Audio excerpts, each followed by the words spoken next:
आपल्या सर्वांना कल्पना आहे, हडपसर पोलीस स्टेशन अंतर्गत सतीश वाघ यांचं किडनॅपिंग होऊन नंतर त्यांचा मर्डर करण्यात आलेला होता आणि त्या प्रकरणामध्ये गुन्हे शाखेमार्फत संबंधित जे ते आरोपी होते त्यापैकी 4 आरोपींना पहिल्या दिवशी अटक करण्यात आली होती आणि नंतर एका फरार आरोपीला सुद्धा पोलिसांनी उस्मानाबाद जिल्ह्यातनं अटक करण्यात आली होती.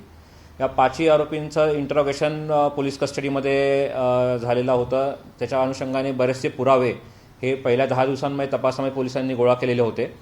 त्या केलेल्या पुरावे जे गोळा केले होते त्या पुरावे गोळा केलेल्या त्याच्या अनुषंगाने संबंधित जी महिला आहे सतीश वाघ यांची पत्नी यांचं काल डिटेल इंटरोगेशन पोलिसांनी केलं आणि त्या पुराव्याच्या अनुषंगाने त्यांना प्रश्नोत्तरं ज्या विचारले आणि त्यांचं ज्या क्रॉस क्वेश्चनिंग त्या पुराव्यांच्या अनुषंगाने झाल्यावरती संबंधित ज्या महिला आहेत त्यांनी त्यांचा गुन्ह्यातील रोल जो आहे तो कबूल केलेला आहे आणि त्याच्यामध्ये प्रामुख्याने जे कारण या मर्डरच्या मागे आणि किडनॅपिंगच्या मागे जे दिसून येतं त्यामध्ये संबंधित महिलेला जो त्यांच्या नवऱ्याकडनं होणारा जो त्रास आहे ते एक कारण आहे. त्यांच्याकडनं होणारी जी मारहाण होती रोजच्या स्वरूपातली, आर्थिक व्यवहारसुद्धा आपल्या हातात यावेत या प्रकारचा सुद्धा त्यांच्या स्टेटमेंटमधनं आत्तापर्यंत निष्पन्न झालेलं आहे. त्याचासुद्धा पुढे आता तपास आम्ही करू.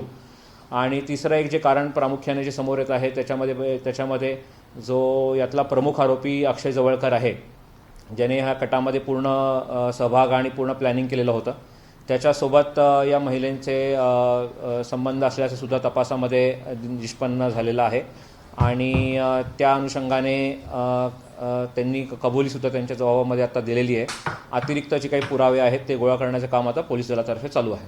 सर, हा जो अक्षय जवळकर तो नेमकं काय करतो, कधीपासून कुठं राहत होता, याची ओळख कशी झाली?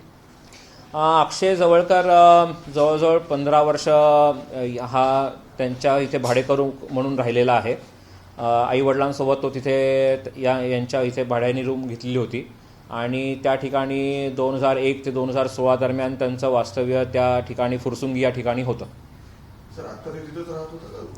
नाही, 2016 साली त्यांनी घर सोडलेलं होतं आणि त्याच्यानंतर त्याच्याहूनच एक 400-500 मीटरवरती अजून एक भाड्याच्या खोलीमध्ये सध्या त्याचं कुटुंब राहत होतं. जवळच राहत होतं. संपूर्ण प्रकरणात कितीची सुपारी देण्यात आली होती आणि पैशाचा व्यवहार कुठं, म्हणजे पत्नीचा काय पैशामध्ये रोल आहे का, म्हणजे सुपारी देण्यामध्ये तिचा काय रोल आहे? आतापर्यंत झालेल्या तपासामध्ये 2 गोष्टी समोर आलेल्या आहेत की ज्याच्यामध्ये जवळजवळ 5 लाखाच्या आसपासची जी अमाऊंट आहे ती अक्षय जवळकर यांनी जे मारेकरी आहेत 4 त्यांना देण्याचं कबूल केलं होतं. त्यातले काही ॲडव्हान्स स्वरूपात त्यांनी दिले होते. त्यातली काही अमाऊंट पोलिसांनी तपासामध्ये आता रिकवरसुद्धा केलेली आहे, जप्त केलेली आहे आणि ही जी काही अमाऊंट आहे ही प्रामुख्याने अक्षय जवळकर यांनीच दिलेली. आत्तापर्यंत ही अमाऊंटमध्ये देण्यामध्ये पत्नीकडनं त्यांच्या ट्रान्सफरचं तसे पुरावे अजून आलेले नाही आहेत. पुढे तपास आता PCR घेतल्यावरती होतील.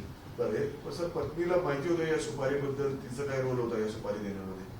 नाही, जसं मी सुरुवातीला सांगितलं की प्रामुख्याने संपूर्ण कटामध्ये, प्लॅनिंगमध्ये आणि हे ठरवण्यामध्ये त्यांचा सहभाग असल्याचं जे पुरावे पोलिसांनी पहिल्या 10 दिवसांमध्ये गोळा केलेले होते त्याच्या अनुषंगाने आम्ही काल क्रॉस क्वेश्चनिंग महिलेचं केल्यानंतर त्यांनी सुद्धा त्याच्या कटामध्ये त्यांचा सहभाग असल्याचे कबूल केलेलं आहे. सर, अजून काही आरोपी निष्पन्न होण्याची शक्यता आहे चौकशीमध्ये किंवा नाही, आतापर्यंत ह्यातले जे पहिल्या दिवशी जी आपल्या तपासात जी माहिती आणि FIR जी माहिती आली होती की 4 लोकांनी उचलून गेले, त्या 4ही आरोपींना पोलिसांनी ताब्यात घेतलेला आहे.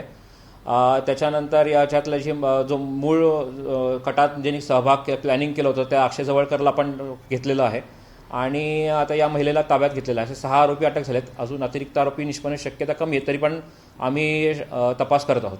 म्हणजे सर, ज्या दिवशी किडनॅप झालं हे सगळं पत्नीला माहिती होतं, म्हणजे ते सगळं बनाव केलंय, रडत होती, नाटक करत? आता तसं म्हणायला वाव आहे. आणि साधारणतः किती महिन्यापासून किंवा किती दिवसापासून हे सगळं प्लॅनिंग सुरू होतं सर, असं काही?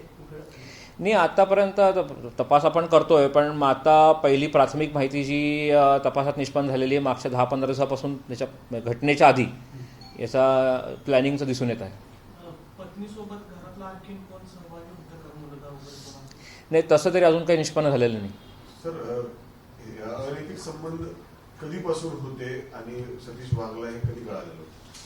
नाही, त्याचा आता डिटेल आपण तपास करत आहोत. एक्झॅक्टली कधीपासून संबंध होते, सतीश वाघ यांना त्याची कल्पना होती, कशी होती, ते तपासामध्ये आता निष्पन्न होईल.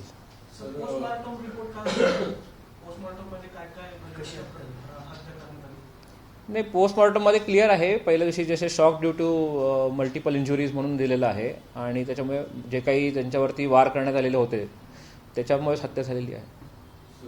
रोहिणी वाघ आणि अक्षय जवळकर यांच्यामध्ये जे काही आर्थिक आतापर्यंत झाले नाही, तसे अजून रेकॉर्डवरती आता तपासामध्ये जस्ट पोलीस कस्टडीमध्ये आम्ही तपास करून त्याच्यातनं अतिरिक्त पुरावे निष्पन्न होतील. अजूनपर्यंत तसे रेकॉर्डवरती आलेले नाही आहेत. सर आतापर्यंत यामध्ये किती आरोपी अटकेत आहेत सर? 6 आरोपी आपण ताब्यात घेतलेले आहेत.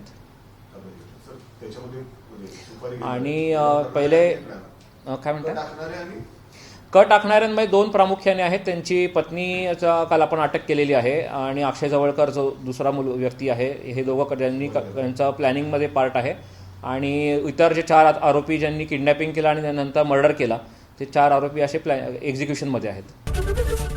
एबीपी माझा, उघडा डोळे बघा नीट.